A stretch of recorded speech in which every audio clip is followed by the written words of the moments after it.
कविता गुमसुम सी खिड़की के पास खड़ी होकर बाहर की ओर देख रही थी। पिछले महीने ही उसके पिताजी का स्वर्गवास हो गया था।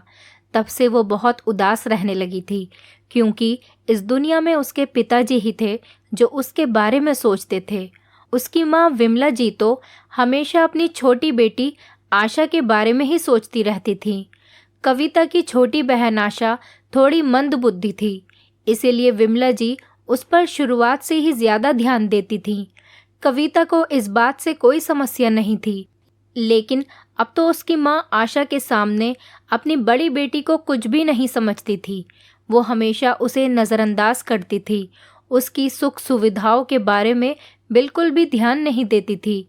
उसके पिताजी की मृत्यु ऑफिस में काम करने के दौरान हुई थी और अब उनकी जगह किसी और को नौकरी मिलने वाली थी।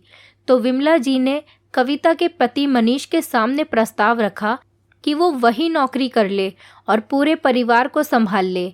कविता और मनीष अभी तक किसी फैसले पर नहीं पहुंच पाए थे। कविता अपने मायके से 5 घंटे की दूरी पर रहती थी। कविता के सास ससुर एक एक्सीडेंट में गुजर गए थे, इसीलिए दोनों पति पत्नी अकेले ही रहते थे। कविता की शादी को 10 साल हो चुके थे, लेकिन कविता अभी तक माँ नहीं बन पाई थी। जांच करवाने पर पता चला कि कविता माँ बनने में समर्थ नहीं है। दोनों पति पत्नी कुछ दिनों के बाद अनाथ आश्रम से एक बच्चा गोद लेने वाले थे। इसी बीच कविता के पिता का स्वर्गवास हो गया।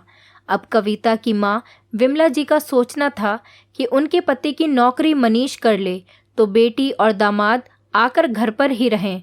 वैसे तो कविता और मनीष अपनी जिम्मेदारियों के प्रति सजग थे, लेकिन अपनी गृहस्थी छोड़कर माँ के घर पर रहने का फैसला लेना भी इतना आसान नहीं था। इसीलिए वो लोग सोच विचार करने के लिए कुछ समय ले रहे थे। एक दिन कविता अपनी माँ को बिना बताए ही घर पहुँच गई। कविता अचानक से पहुँची थी। उसने देखा कि विमला जी आंगन में बैठकर फ़ोन पर किसी से बातें करते हुए कहने लगी थी, अरे मेरा दामाद मनीष तो बहुत लालची है, देखना नौकरी के लालच में ज़रूर यहाँ पर आ जाएगा। कविता को भी तो मेरी धन संपत्ति का लालच होगा ही। ऐसा सुनहरा अवसर छोड़ने वाले तो है नहीं। अगर मेरे पति जीवित रहते तो इन लोगों को सिर पर चढ़ाना ही नहीं पड़ता, लेकिन अब तो मेरी मजबूरी भी है। वैसे हमारा खर्चा चल ही जाएगा, लेकिन घर में एक मर्द भी तो होना चाहिए ना, सारे भारी काम करने के लिए। और कविता यहाँ पर रहेगी तो वो भी घर का सारा काम संभाल लेगी। फिर मैं आराम से रहूँगी और मेरी बेटी भी आराम से रहेगी, और आगे मेरी बेटी के भविष्य की चिंता भी मुझे नहीं रहेगी। दौलत के लालच में ये लोग आशा की देखभाल भी अच्छे से कर लेंगे। मैं तो अपनी वसीयत में लिख कर जाऊँगी कि सारी संपत्ति मेरी बेटी आशा के नाम पर ही रहेगी, और दामाद जो कमाएगा वो यहीं पर तो खर्च करेगा, क्योंकि ये नौकरी उसकी खुद की तो नहीं होगी। अब मेरे पति की नौकरी वो करेगा और सारी तनख्वाह मेरे ही हाथ में तो लाकर रखनी पड़ेगी ना। ये सब सुनकर कविता हैरान रह गई। क्या यहाँ आने के बाद उसका खुद का कोई भविष्य नहीं रहेगा? अगर सारी सैलरी माँ खुद ले लेगी तो हम दोनों अपने भविष्य के लिए क्या बचा पाएंगे? साथ ही वो माँ की ये सोच सुनकर हैरान थी कि माँ उसे दौलत का लालची समझती है। वो उल्टे पैर वापस लौट गई।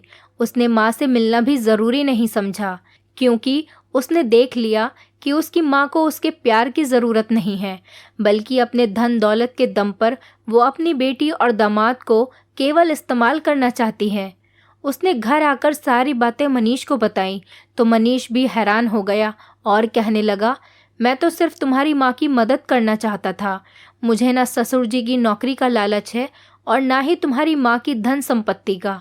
अगर उन्हें ऐसा ही लगता है कि हम धन संपत्ति के लालच में उनकी परवाह कर रहे हैं, तो उन्हें अपनी धन दौलत जिसे देनी है दे दें, और आशा की जिम्मेदारी भी जिसे उठानी है उठा ले। क्योंकि मुझे धन दौलत का कोई लालच नहीं है और मुझे अब कोई जिम्मेदारी भी नहीं चाहिए। इस तरह बदनाम होकर मैं कोई काम नहीं करने वाला हूँ। मैं हमारे लिए पर्याप्त कमाई कर लेता हूँ और अपने भविष्य के लिए भी थोड़ी बहुत बचत कर ही लेता हूँ। कल को हम बच्चा गोद लेने के बारे में सोच रहे हैं, हम उसके लिए भविष्य में क्या कर पाएंगे? वैसे ही तुम्हारी माँ मेरी सारी सैलरी खुद ले लेगी और उनकी तरफ से भी हमें कोई मदद नहीं मिलने वाली है। तो क्या हम अपनी ज़िंदगी उनकी मंदबुद्धि बेटी के लिए न्योछावर कर दें? कविता को अपनी माँ की बातें सुनकर कुछ भी ठीक नहीं लग रहा था। उसका मन भी बहुत खराब हो चुका था। उसे भी अपने पति की बातें ठीक लग रही थीं।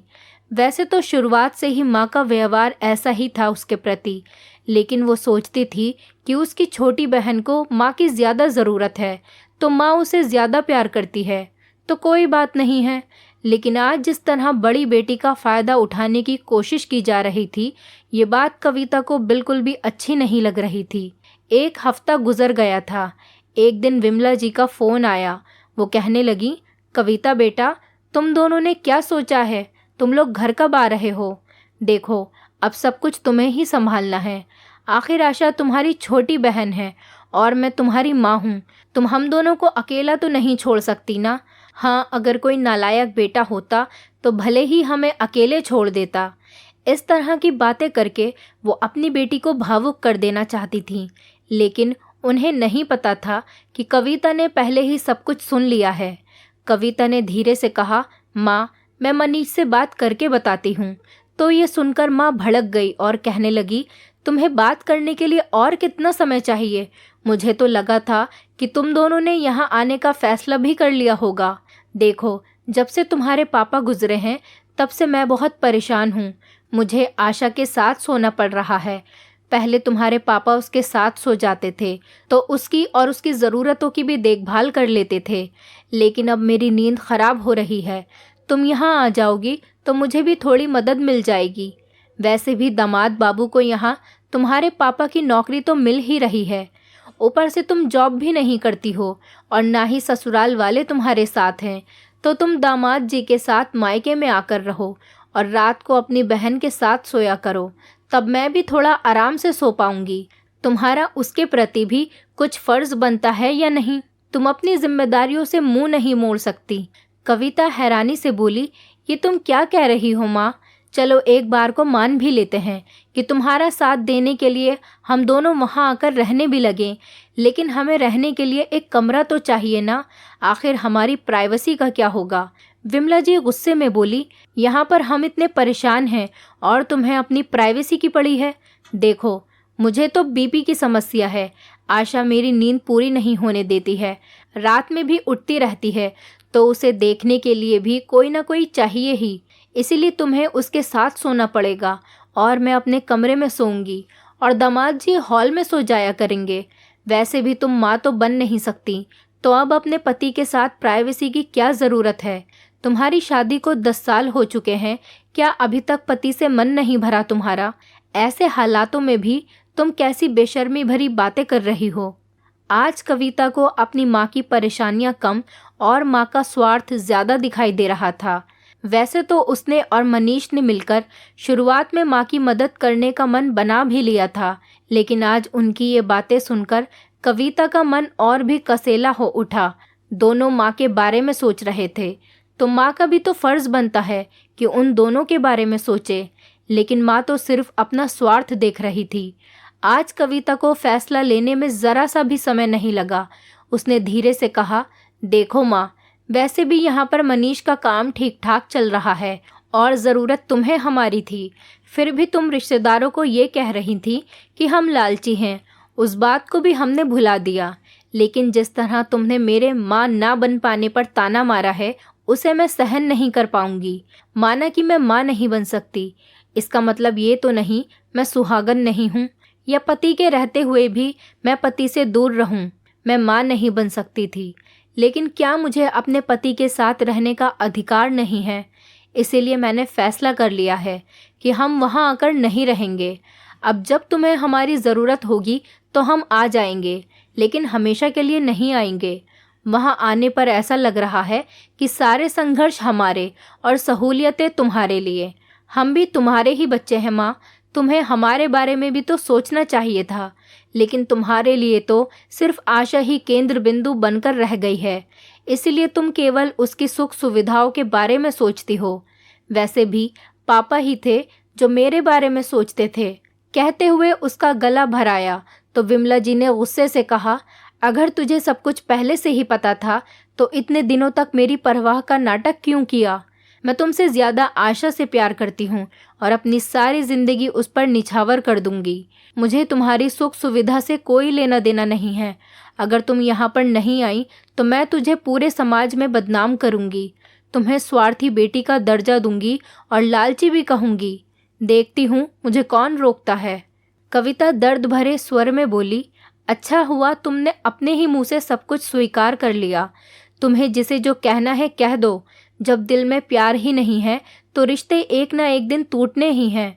मैंने अपने बारे में थोड़ा सा क्या सोच लिया, तुमने तो अपने मन की सारी कड़वाहट निकालकर मेरे सामने रख दी। तुम्हारे झूठे आरोपों से बचने के लिए मैं अपनी जिंदगी का सुकून नहीं गंवाने वाली। इतना कहकर कविता ने फोन रख दिया और विमला जी स्तब्ध रह गईं। गुस्से में आकर उसने अपनी असलियत बेटी के सामने जाहिर कर दी थी। अब वो जिंदगी में दोबारा बेटी से मदद मांगने लायक नहीं रह गई थी।